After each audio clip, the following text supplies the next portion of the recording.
హల్లెలూయా. దేవుని నామానికి స్తోత్రములు. కూడి ఉన్న ప్రజలకు, దేవుని బిడ్డలందరికీ యేసు నామమున వందనములు తెలియజేస్తున్నాం. హల్లెలూయా. ఈరోజు కొన్ని మాటలు మనము ధ్యానము చేద్దాం. దేవుని నామానికి స్తోత్రం కలుగును గాక.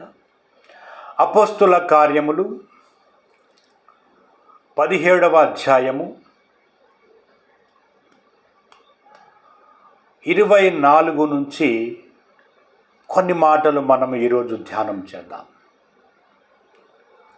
జగత్తును అందలి సమస్తమును నిర్మించిన దేవుడు తానే ఆకాశమునకును భూమికిని ప్రభువై ఉన్నందున హస్తకృతములైన ఆలయములలో నివసింపడు. ఒక్క నిమిషం చూడండి, ఇక్కడ ఈ మాట మీరు వినాలి, జాగ్రత్తగా వినాలి.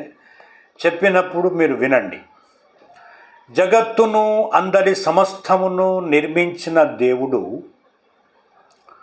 తానే ఆకాశమునకును భూమికి ప్రభువై ఉన్నాడట ఆయన. హల్లెలూయా. దేవుడు ఎలాగున్నాడట? జగత్తును అంటే ఈ సృష్టిని, జగత్తును అందరి సమస్తమును అంటే ఈ సృష్టిలో ఉన్నటువంటి సమస్తాన్ని, భూమి కావచ్చు, నీరు కావచ్చు, సూర్యుడు కావచ్చు, చంద్రుడు కావచ్చు, మొత్తం ఈ భూమండలము మొత్తాన్ని, జగత్తును అందరి సమస్తమును నిర్మించినటువంటి దేవుడు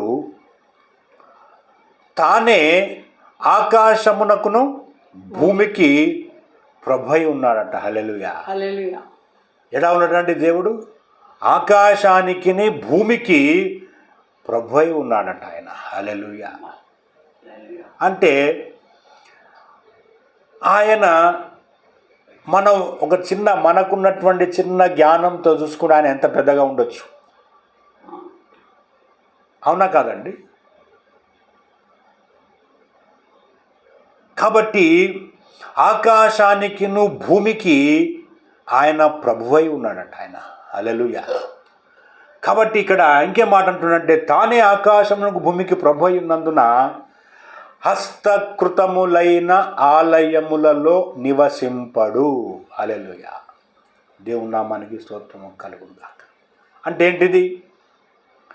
హస్తకృతములైన ఆలయములు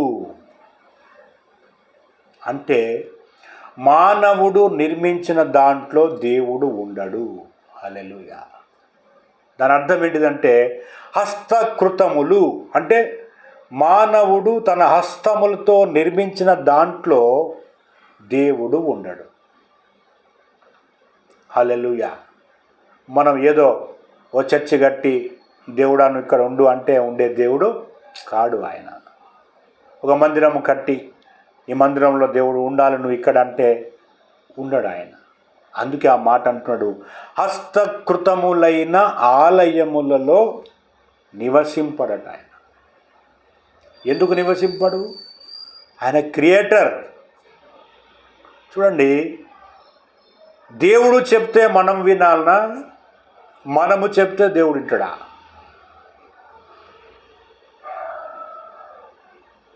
ఏమండి? దేవుడు చెప్తే మనం వినాలనా, మనము చెప్తే ఆయన వినాలనా? ఆయన చెప్పినట్టు మనము చేయాలనా, మనం చెప్పినట్టు ఆయన చేయాలనా? ఆయన చెప్పినట్టు మనం చేయాలి. ఫస్ట్ ఏంటంటే ఆయన చెప్పినట్టు మనం వినాలి ఫస్ట్. తర్వాత ఆయన నువ్వు అడిగింది ఆయన చేస్తాడు. ఏం చేస్తాడట దేవుడు? ఆయన చెప్పినట్టు నువ్వు వినాలా. ఆ తరువాత నువ్వు మాట వింటున్నావు అంటే ఆ తర్వాత నువ్వు ఏదన్నా అడిగితే ఆయన టక్కున చేసేస్తాడు. అది ఇక్కడ ఏమంటాడు? హస్తకృతములైన ఆలయములలో నివసింపడు. మరి ఎక్కడ ఉంటాడు ఆయన? ఆయన సర్వాంతర్యామి. ఆయన ఎక్కడైనా ఉంటాడు. నీలో ఉంటాడు, నాలో ఉంటాడు, మనందరిలో ఉంటాడు. ఎప్పుడు? ఆయనకు అనుకూలంగా నువ్వు మారినప్పుడు దేవుడు ఎక్కడో కాదు, నీతోనే ఉంటాడు, నీలోనే ఉంటాడు. హల్లెలూయా. హల్లెలూయా. పరిశుద్ధాత్ముడు నీతోనే ఉంటాడు, నీలోనే ఉంటాడు. ఇప్పుడు చూడండి, మనం ప్రార్థన చేస్తున్నాం, అద్భుతం జరుగుతుందా లేదా? స్వస్థత జరుగుతుందా లేదా? Yes.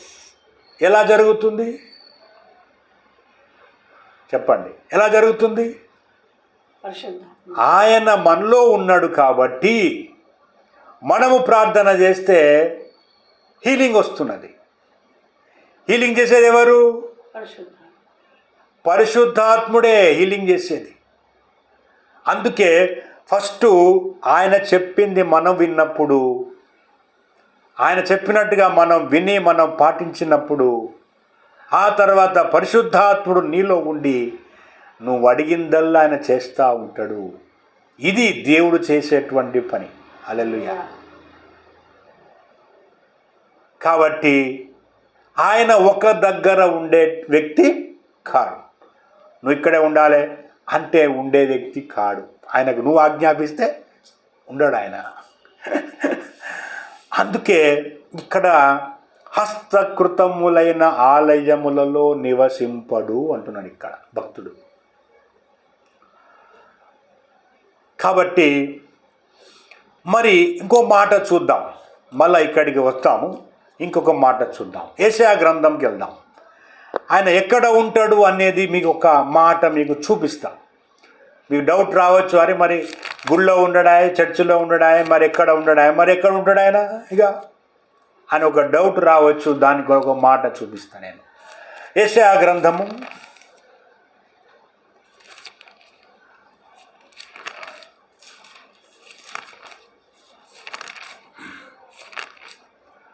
57వ అధ్యాయము.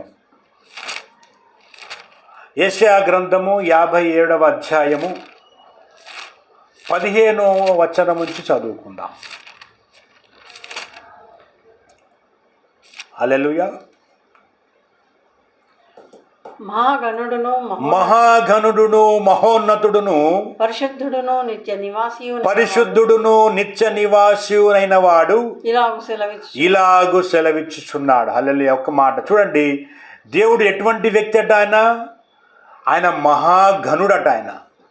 ఆయన మహాగణుడును మహోన్నతుడట. ఆయన అంటే మహా ఉన్నతమైన స్థలములో నివసించేవాడు. మహాగణుడు అంటే ఆయన లాంటి వ్యక్తి ఇంకొకడు లేడు. మహాగణుడు, ఘనత వహించిన వాడు, అంటే పేరు గ్రహించిన వాడు, ఆయన మంచి పేరు గలవాడు. మహాగణుడును మహోన్నతుడును పరిశుద్ధుడు అట. ఇంకా దేవుడు ఎటువంటి వ్యక్తి? ఆయన పరిశుద్ధుడు. ఆయనలో ఎక్కడ కూడా అపవిత్రత అనేది లేదు. ఆయన పరిశుద్ధుడు.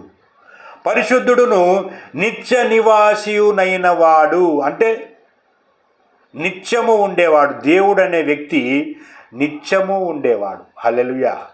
అందుకే యేసు ప్రభువారు నేను నిత్య జీవము ఇవ్వడానికి వచ్చిన అన్నాడు. ఆయనను నమ్ముకుంటే మనము కూడా ఆయన లెక్క నిత్య జీవములోనే ఉంటాం మనం. హల్లెలూయా. ఆయన నిత్య నివాసి అయిన వాడు ఇలాగు సెలవిస్తున్నాడు. ఏమంటున్నాడు చూద్దాం, చదవండి. నేను మహోన్నతమైన పరిశుద్ధ స్థలములో నివసించువాడను. అయినను వినయము గల వారి ప్రాణమును ఉజ్జీవింప చేయుటకు నలిగిన వారి ప్రాణమును ఉజ్జీవింప చేయుటకు వినయము గల వారి యొద్దను దీన మనస్సు గల వారి యొద్దను నివసించుచున్నాను. హల్లెలూయా. చూసినా అండి, దేవుడు ఎంత గొప్ప దేవుడు. చూడండి, మన దేవుడు ఎంత గొప్ప దేవుడు. ఎంత చక్కని మాట చెప్తున్నాడు. నేను మహోన్నతమైన స్థలములలో నివసించువాడను. అయినను ఏమంటాడు? నేను ఎక్కడో ఉంటా, నేను పరిశుద్ధుడను, నేను ఎవరికి అందనంత స్థాయిలో నేను ఉన్నా. అయినను అంటున్నాడు ఇక్కడ. అయినను ఎవరి దగ్గర ఉంటున్నట? వినయము గల వారి ప్రాణమును ఉజ్జీవింపచేయుటకట. హల్లెలూయా. అంటే ఏ మానవుడైతే వినయము కలిగి ఉంటాడో ఆ మానవుని దగ్గర దేవుడు ఉంటాడు. హల్లెలూయా. వినయము గల వారి ప్రాణాన్ని దేవుడు ఏం చేస్తాడట? ఉజ్జీవం. ఉజ్జీవింపజేస్తాడట. అంటే ఇంకా ఇంకా నిన్ను తేజస్సులోనికి పట్టుకొస్తాడు, మంచి గుణాలు ఇంకా నింపుతాడు. నీ ద్వారా ఆయన సంతోషిస్తూ ఉంటాడు. దేవునికి వినయము కావాలా, వినయ మనస్సు కావాలా, శుద్ధ హృదయము కావాలా, దీన మనస్సు. దీన మనస్సు కావాలా, ప్రేమ కావాలా, సంతోషము కావాలా. ఇవన్నీ వేరు వేరు సబ్జెక్టులు ఉన్నాయి. అయినను వినయము గల వారి ప్రాణమును ఉజ్జీవింపచేయుటకును నలిగిన వారి ప్రాణమును ఉజ్జీవింపచేయుటకును. హల్లెలూయా. చూడండి, ఎంతోమంది ఎన్నో రకాల బాధలతో నలిగిపోతున్నారు, సమస్యలతో, వ్యాధులతో, రోగాలతో, కుటుంబాల్లో సమస్యలతో నలిగిపోతున్నారు.